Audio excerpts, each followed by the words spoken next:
Ons groet u in die wonderlike naam van ons Here Jesus Christus. Bly vir elkeen wat hier is en ook vir u wat inskakel. Vanoggend wil ek met u praat oor wees 'n gesonde gemeente. Wees 'n gesonde gemeente. Nou hierdie is 'n boodskap sekerlik vir gemeentes, maar besonder vir ons gemeente. Elke gemeente in die land en oor die wêreld. Maar behalwe dat dit 'n boodskap vir die gemeente in sy geheel is dit ook 'n boodskap vir elke individu. Want as jy glo dat jy deel is van die liggaam van Christus, dan is jy deel van die gemeente. En die gemeente is eintlik Christus se liggaam op aarde. So deur jou en deur my openbaar Christus iets van hom in hierdie wêreld. En dan in besonder in die konteks van die gemeente, wat die liggaam op aarde is, maak hy homself bekend. En ek glo dat jy en ek vanmôre as deel van 'n liggaam, die liggaam, 'n gemeente, die gemeente, vanmôre sal ervaar, die Here wil jou as individu gesond hê, sodat die gemeente in die geheel gesond kan wees, en dat die gesonde liggaam van Christus, die gemeente, die wêreld effektief kan bedien. Dis die fokus. Dat die gesonde liggaam, gesonde gemeente, die wêreld kan bedien. Nou, wanneer ons sê dat jy deel is van die liggaam, wil ek graag net na Romeine hoofstuk 12 verwys, vers 4 tot vers 8. En ek lees uit die Nuwe Lewende Vertaling, vers 4 tot 8 van Romeine 4. Ons besit elkeen een liggaam wat uit baie ledemate bestaan en wat elkeen sy eie spesiale funksie het. So is baie lede in die liggaam, elkeen het 'n bepaalde funksie. Net so is dit ook met Christus se liggaam. Al is ons baie, vorm ons saam een liggaam, omdat ons aan Christus verbind is. En as ledemate van hierdie een liggaam, hoort ons saam en het ons mekaar nodig. Ons het gawes wat van mekaar verskil, volgens die genade wat God aan elkeen van ons gegee het. Ons moet hierdie vermoëns reg gebruik. Hierdie gawes, hierdie vermoëns, hierdie talente, moet ons reg gebruik. As God aan jou die gawe gegee het om te profeteer, moet jy dit aanwend in ooreenstemming met ons geloofsoortuigings. En as dit is om ander te dien, doen dit met oorgawe. As jy onderrig gee, gee dan dit met kwaliteitsonderrig. As dit is om ander op te beur, lê jou daarop toe. As jy materiële ondersteuning kan gee, doen dit sonder bymotiewe. As God aan jou leierskap eienskappe gegee het, hanteer dit met toewyding. En as jy die gawe het om ander in hulle nood by te staan, doen dit met 'n vrolike hart. So die liggaam van Christus bestaan uit verskeie lede. In party gemeentes is daar 50, in ander gemeentes is daar 100, in ander gemeentes is daar duisende. Maar elke lid van 'n gemeente het 'n funksie, het 'n doel. En ons moet ons funksie en ons doel ontdek en dien ooreenkomstig daarvolgens lewe, sodat die liggaam in geheel gesond kan wees. Nou die veronderstelling is dat alle gemeentes, ten minste die meerderheid, nie ten alle tye heeltemal gesond is nie. Dis die veronderstelling van vanoggend se boodskap, en ek sê wees 'n gesonde gemeente. Is die veronderstelling dat die gemeente, en nie ons gemeente nie, maar meeste gemeente, as dit nie alle gemeentes is nie, is by geleentheid nie heeltemal 100% gesond nie. Daar's een of ander siekte, een of ander gebrek, een of ander tekortkoming, wat die funksionaliteit van die gemeente in die wiele ry. En Jesus het ook dit geïdentifiseer toe hy geskryf het aan die 7 gemeentes in Asië. Jy kan dit gaan lees, is interessant, dat in elke gemeente was daar een of ander tekortkoming. Een of ander siekte, of een of ander gesonde, een of ander gebrek wat uiteindelik verhinder het dat daardie gemeente tot sy volle reg kon kom. Vanmôre wil ek dit na die een gemeente verwys as vertrekpunt, en dis in Openbaring 3 vers 14 tot 22, die gemeente van Laodicea. Skryf aan die engel van die gemeente van Laodicea, Nuwe Lewende Vertaling sê die boodskapper, die voorganger van die gemeente, antwoord die predikant, pastoor of dominee, skryf aan hom. Dit sê die Amen, die getroue en die waaragtige getuie, die begin van die skepping van God. Dis natuurlik Jesus Christus. Hy sê nou deur die voorganger van die gemeente die volgende: ek ken jou werke, dat jy nie koud is en ook nie warm nie. Was jy tog maar koud of warm? Maar nou, omdat jy lou is en nie koud of warm nie, sal ek jou uit my mond spuug. Nou ons weet, baie keer, as jy iets slegs eet, dan wil jy nie daarmee assosieer nie, jy spuug het uit. Ek het al 'n paar video's gesien, en ons het dit self al beleef met kleinkinders. As jy wil die eerste keer 'n suurlemoen gee, daai smaak en die gesigsuitdrukking, en dan spuug hulle dit uit. Dis min of meer wat Christus sê. Jy as gemeente is van so aard dat ek jou my mond uit wil spuug, want jy's nie koud of warm nie, jy's lou. Want jy sê, nou hoor nou, waarop hierdie gemeente homself roem. Jy sê ek is ryk en het verryk geword. Ek het aan niks gebrek nie. Jy weet nie dat dit jy is wat ellendig en beklaanswaardig en arm en blind en naak is. Hier die groot krisis met gemeentes en ook met sommige lidmate is hulle weet nie daar's fout nie. Hulle weet nie, hulle dink ek is gesond, hulle dink ek is alright, en ongelukkig baie keer gaan jy as 'n gesonde persoon na 'n dokter toe en dan word jy gediagnoseer met een of ander kanker of een of ander siekte waarvan jy nie eers bewus was. En dis eintlik wat gebeur in baie gemeentes. Hulle is nie bewus van hulle siekte toestand totdat dit gediagnoseer is. En wanneer dit gediagnoseer is, moet dit nou behandel word. Daar's voorskrifte wat nou gevolg moet word. Hy sê verder, ek raai jou aan, hier kom die voorskrif. Ek raai jou aan om van my te koop goud, wat deur vuur gelouter is, sodat jy kan ryk word, en wit klere, dat jy jou kan aantrek, en die skande van jou naaktheid nie openbaar word nie, en salf aan jou oë, om dit te salf, sodat jy kan sien. Almal wat ek lief het, bestraf en tugtig, ek wees dan ywerig en bekeer jou.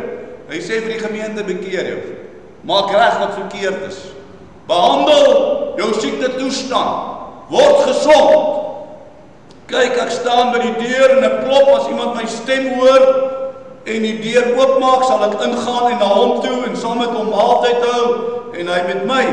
Nou dis interessant ook om dit op te merk, dat Christus staan buite die kerk en hy klop aan die deur. Hy sê in die kerk. Hy sê in die gemeente nie. Hulle dink hulle is ryk en verryk en hulle het dan niks gebrek nie, maar eintlik kort hulle Jesus in hulle geledere. Hy staan buite en hy staan en klop aan die deur. En hy sê, as ons dan die deur oopmaak, sal hy inkom en met ons maaltyd hou. Daar sal 'n fellowship wees, daar sal gemoedelikheid wees, daar gaan 'n bewustheid wees van sy teenwoordigheid.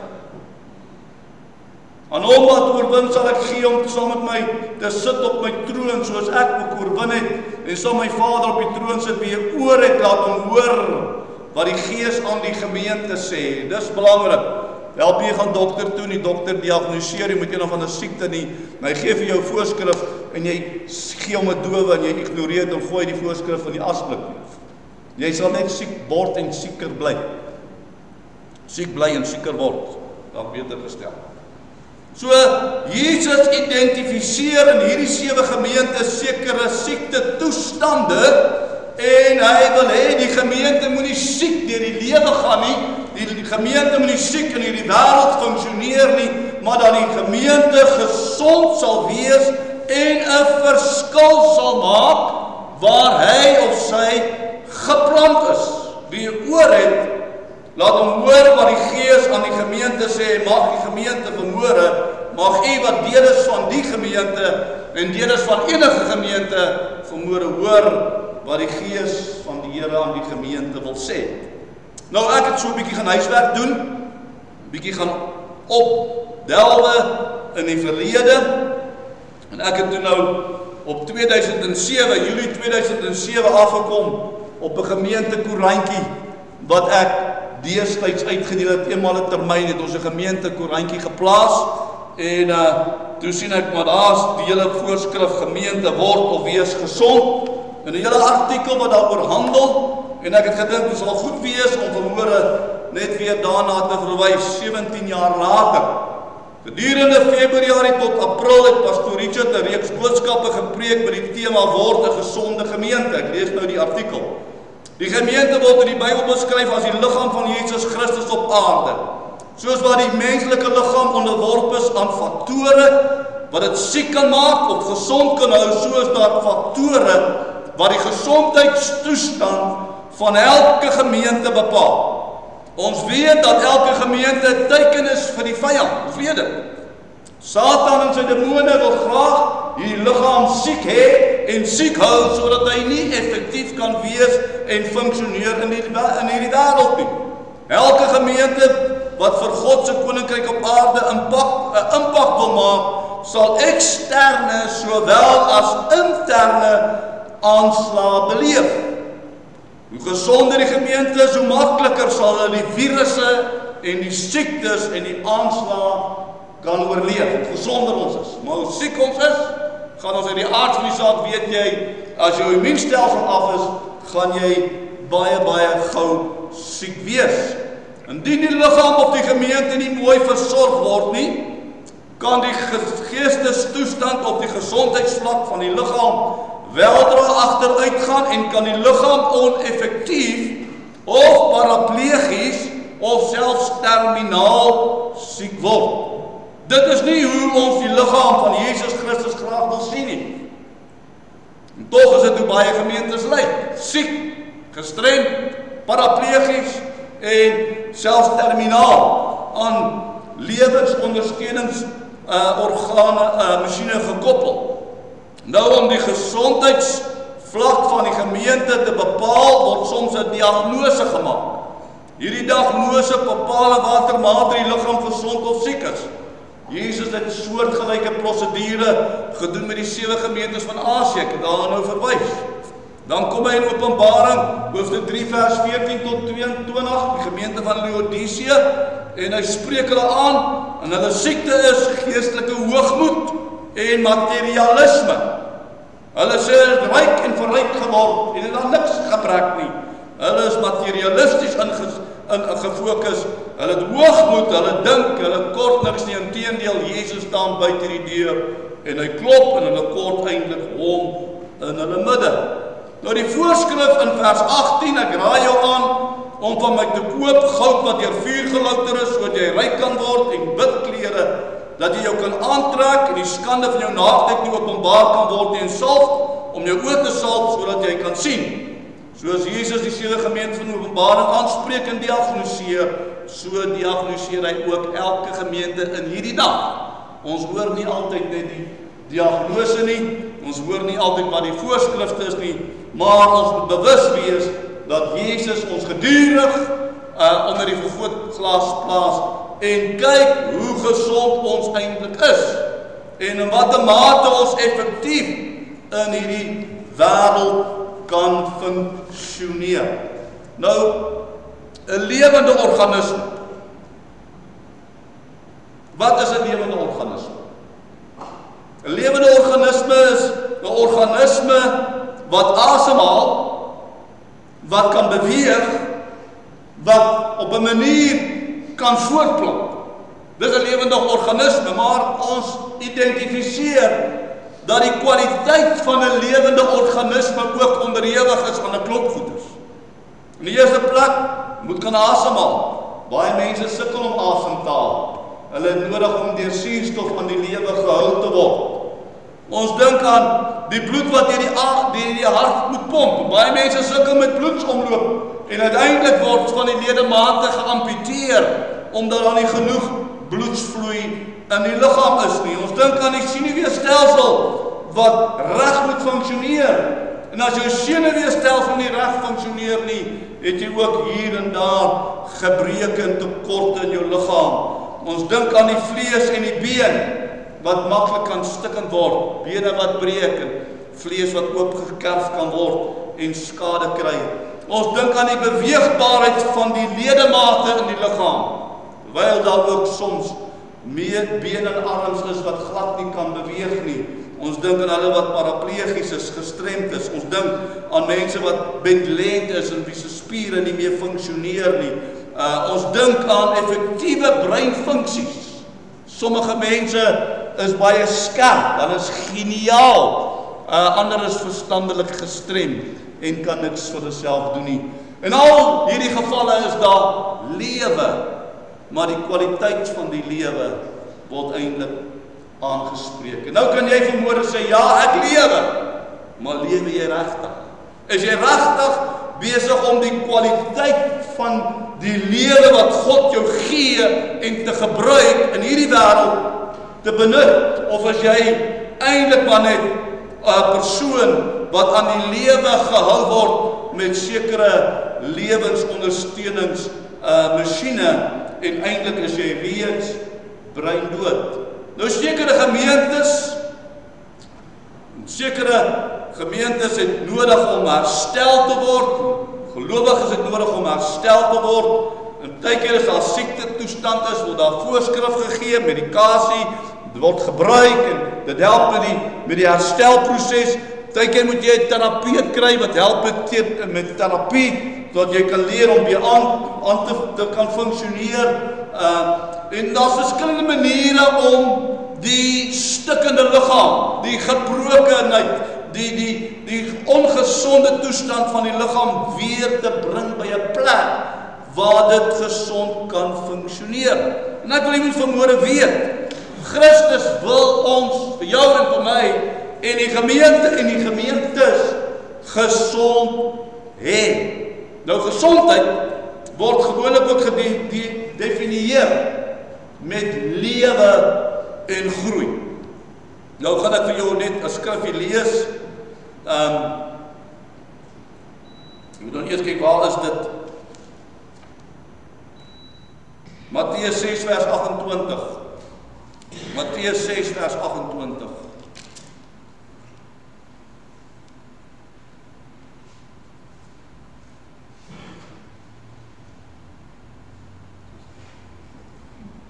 En wat kwel julle oor klere?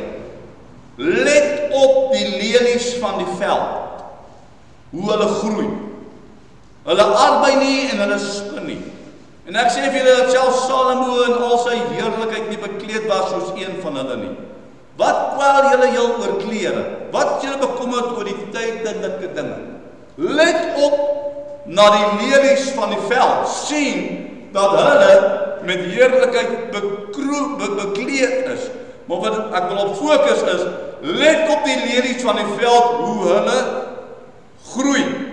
Nou dis 'n belangrike komponent vir 'n gesonde gemeente. Daar moet groei wees. Dis eenvoudig. Dis baie eenvoudig. Daar moet groei wees, en wanneer daar groei is daar 'n teken dat daar 'n lewende, gesonde organisme is. Sodra daar nie meer groei is nie, dan sê dit vir jou die gemeente is nie meer gesond genoeg om groei te stimuleer. Nou, wanneer hy praat van let op die lelies van die veld, wil ek graag gaan en vir u sê, God is die bron van alle lewe en alle groei. En groei is moontlik as gevolg van omgewingsomstandighede. Groei en lewe word gestimuleer deur die gehalte van die grond, deur omstandighede van die omgewing waarin die lelie groei en homself bevind. Daar moet vrugbare grond wees, daar moet water wees, daar moet sonlig wees, daar moet wind wees, omgewingsfaktore wat God gee en wat God skep, maak die groei van die lelie moontlik. Nou, wat hy nou sê in die Grieks, hoor wat sê. Want hy sê let op, die Griekse woord katamafeino. Katamafeino beteken learn, observe, study, research diligently. Met ander woorde, kyk, let op, bestudeer met groot intensiteit en versigtigheid en noukeurigheid. Hoekom die lelie groei? Dis wat hy sê. Let op, die lelies groei. Kyk met deursigtigheid en noukeurigheid. Let op, wat is dit wat die lelie laat groei? Ons weet, dis God wat laat groei. God wat lewe gee.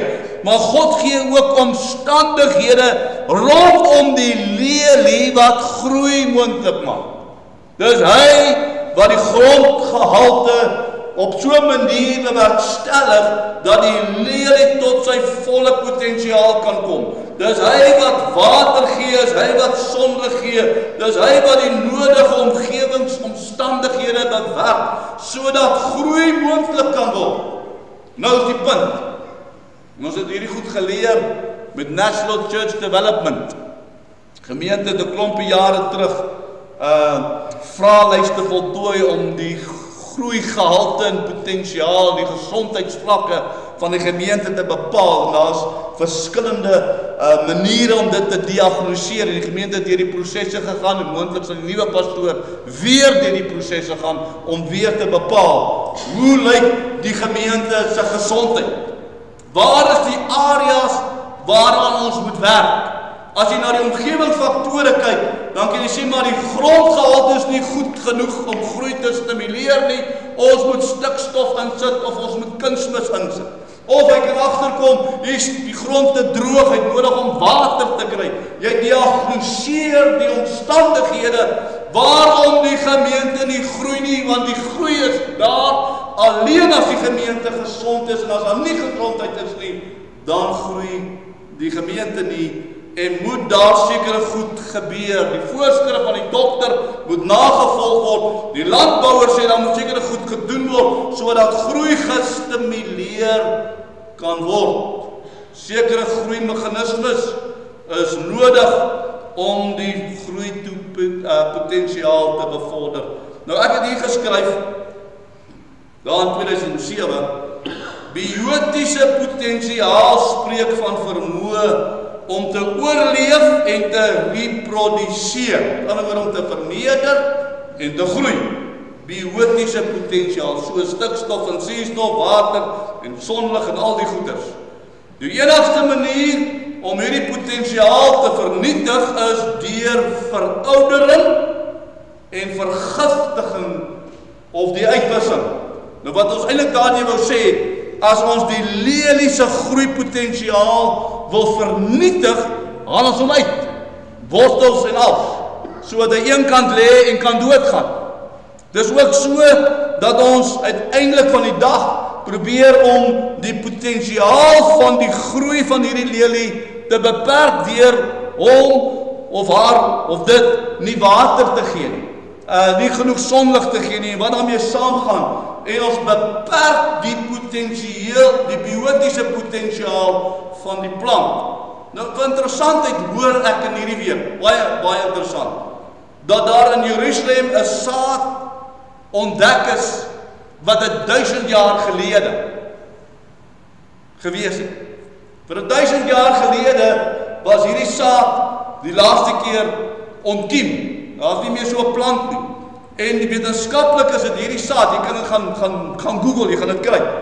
Het hulle hierdie saad geneem wat 1000 jaar oud is en hulle het op een of ander manier gemanipuleer en geaktiveer dat die saad weer kon ontkiem. 1000 jaar het hy eintlik as 'n gestorwe toestand gelê. En dis die mooi van sade. Dit lyk of hy dood is, maar as hy genoeg gestimuleer word die omgewingsfaktore, dan breek daar weer lewe deur. En ek wil vanmôre vir u sê, al lyk jou geestelike lewe hoe dood, daar is altyd potensiaal vir God om groei te maak. Al lyk 'n gemeente hoe siek en hoe lyk 'n gemeente hoe dood. Ons hoor baie keer mense praat van die dood is in die pot in daai gemeente. My dae was dit so toe ons in die kerk begin betrokke raak en hoor jy van gemeentes en jy moenie na daai kerk toe gaan, hulle doods in die pot daar. Die doods in die pot daar. Wil jy sal getuig. Dis hoe mense gepraat het oor gemeentes. Met ander woorde, daar gaan niks, daar gebeur niks daar nie, moenie so toe gaan. En dan mense na die vierde toe gehardloop, van een vuur na die volgende vuur. En uiteindelik is ons so moeg gehardloop dat nergens betrokke geraak het nie. Ook dit maar net op die tong en die kies. Jy moet betrokke raak, al lyk dit of die dood in die pot is. Al lyk dit of die saad 1000 jaar daar lê en niks gebeur nie. Wanneer jy ingeplant word in God se akker, wanneer jy deel word van God se gemeente, wanneer jy jouself toelaat om die potensiaal wat in jou is te laat deurbreek, sal God jou gebruik om selfs waar daar dood is, lewe te gee. Nodig dat jy en ek vanmôre sal weet, God wil ook in ons gemeente en ook in ander gemeentes lewe gee.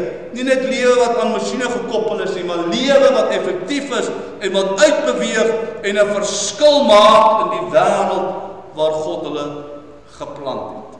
Ek het nou verwys na National Church Development se grafieke wat ons gedoen het.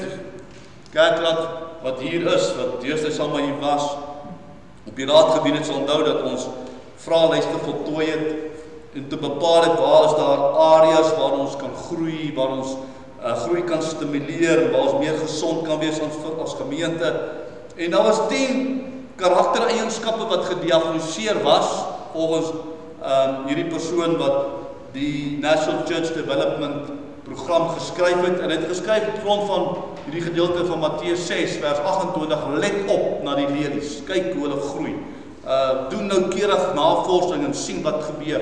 Met grond daarvan het hy hierdie boeke geskryf. En daar's 10 karaktereienskappe wat vertel dat 'n gemeente gesond is. En ek gaan dit vir u sê, en ek gaan nie lank daarby stil staan nie, net vir u kennisname. Die eerste karaktereienskap, God se kragtige teenwoordigheid. Mense moet bewus wees, die Here is daar. Daar's iets wat gebeur. Nou, dis die teenoorgestelde van die doods in die pot. Daar's lewe. Daar's lewe. Mense voel, ons moet gaan, want as ek 'n Sondag mis, gaan ek iets van God se teenwoordigheid mis. Dis essensieel. Mense moet instap in 'n diens, voorberei vir God om iets te doen in hulle lewe, en dan moet uitstap en ervaar, God het iets gedoen in my lewe. Daar moet 'n bewustheid wees van God wat werk in mense se lewens en in die gemeente. God se kragtige teenwoordigheid is belangrik. 2, lofprysing en aanbidding tydens die eredienste moet 'n belewenis wees. Mense moet ervaar, ek het met God gekonnekt. Derdens, geestelike dissiplines is aanwesig in 'n gesonde gemeente, soos dissiplines van gebed en Bybelstudie. Hoe lyk jou Bybelstudie? Hoe lyk jou gebedslewe? Wanneer daar 'n bas is in die gemeente van ons wil graag nie 'n Bybelstudie mis nie, ons wil nie 'n gebedsbyeenkoms mis nie, ons wil daar wees. Dis 'n teken van gesonde toestand waarin gemeente kan groei. 4. Daar's fellowship, daar's verhouding. 5. Mense is verbind met mekaar, hulle gee om vir mekaar, hulle dra mekaar se laste. 6. Ontwikkel en modelleer 'n dienskneg gestalte. Ons dien mekaar. Ons wil nie die een hoër af as die ander nie, maar ons het behaag om onsself nederig te maak en 'n ander te bedien met die krag en die genade en die hulp van die Here. Dis 'n gemeente wat mekaar dien. 7. Uitwaartse fokus is 'n hoë prioriteit. Ons reik uit na buite.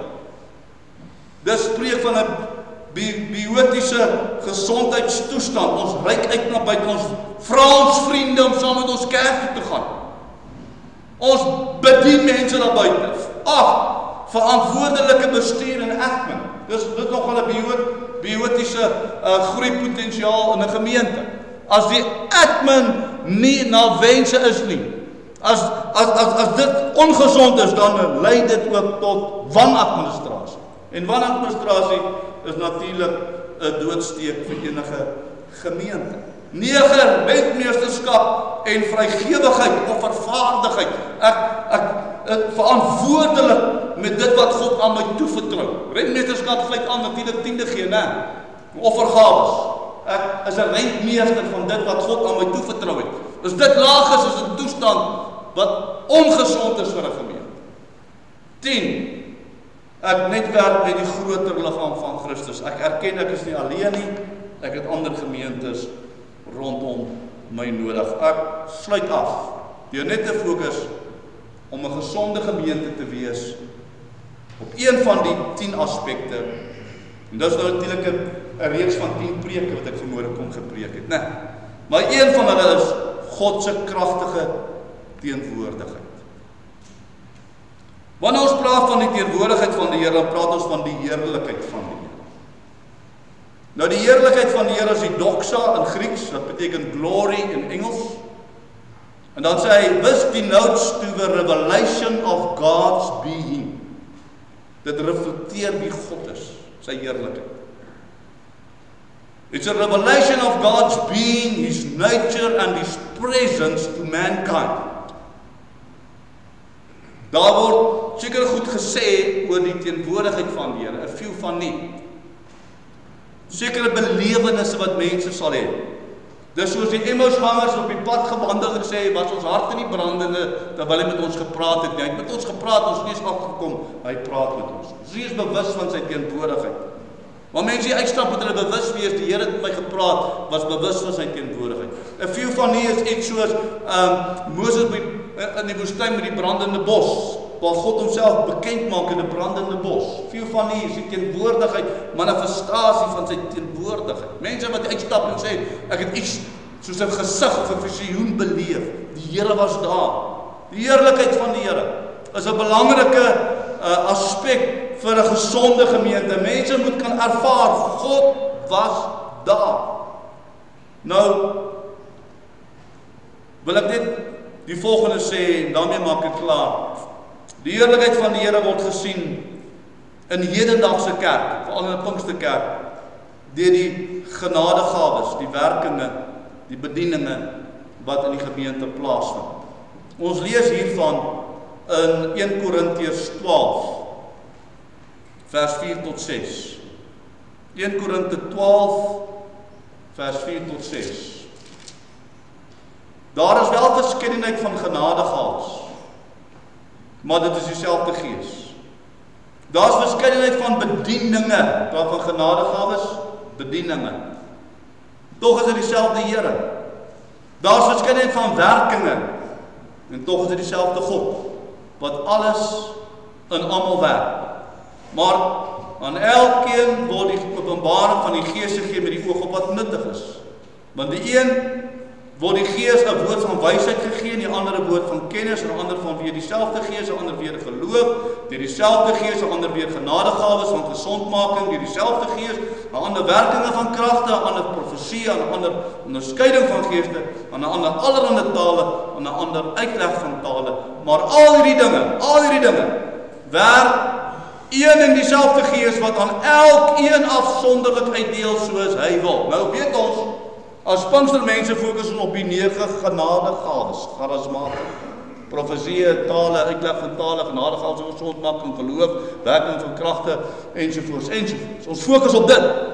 Maar ons vergeet om die voorste gedeelte ook in die konteks te bring van 'n gesonde gemeente, van die openbaring van God. Dit gaan oor die genadegawes, gaan oor werkinge, en dit gaan oor bedieninge. Nou werkinge het te doen met die volgende: be at work, be operative, be effective, be active.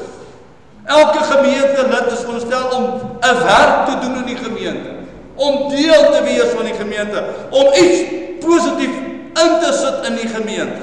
Bedieninge: serve, wait as a waiter on, care for, see after, serve as a deacon. Bedieninge is wanneer ons mekaar bedien. So ons werk nou, ons doen een of ander funksie in die kerk, ons maak die vensters reg, ons maak hamburgers, ons koop pannekoek, ons werk, ons doen iets vir die gemeente. Dis 'n goeie teken.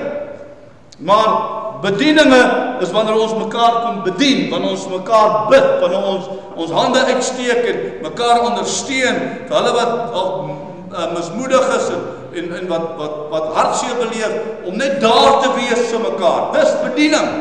En dan genadegawes is natuurlik die charismata, wat 'n spesiale gawe van God is, 'n geskenk van God waar daar 'n profesie is, waar daar uitleg van tale is, waar daar bedien word en wonders vind plaas, ensovoorts. So, op den slotte, 'n gesonde gemeente getuig en beleef God se teenwoordigheid. Op spesiale wyse, het sy deur die few van die openbaringe van God, het sy deur die vrug van die Gees, ek het dit nie eens aangeraak nie, want ons liefde teenoor mekaar openbaar, gasvry teenoor mekaar, en net daar is vir mekaar, werkinge, bedieninge, en die genadegawes. Wees 'n gesonde gemeente. Ek weet ek is aan die einde van my periode in die gemeente, maar ek wil graag vir die gemeente sê, wees 'n gesonde gemeente.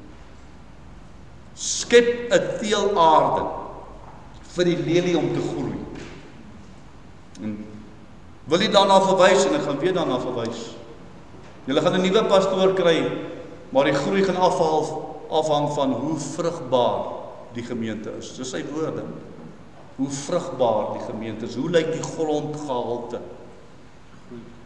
Is daar biotiese groeipotensiaal aanwesig? En al is die saad 1000 jaar oud, daar is altyd potensiaal. God wil vir die gemeente omgewing skep waar daar gesonde groei moontlik is. Maar die groei kom by jou en by my. Jy en ek wat ons harte voorberei, jy en ek wat ons self beskikbaar stel in die hand van die Here, werk in my en deur my. Onthou verlede week se boodskap. God werk in jou om deur jou te werk. Groei van die gemeente hang nie van die pastoor af nie. Dit hang van elke lidmaat af. Elke deel van die liggaam is verantwoordelik vir die groei van die gemeente. Sal die oog sê die oor nie nodig nie. Sal die hand sê die voet nie nodig nie. Nee. Ons het mekaar nodig.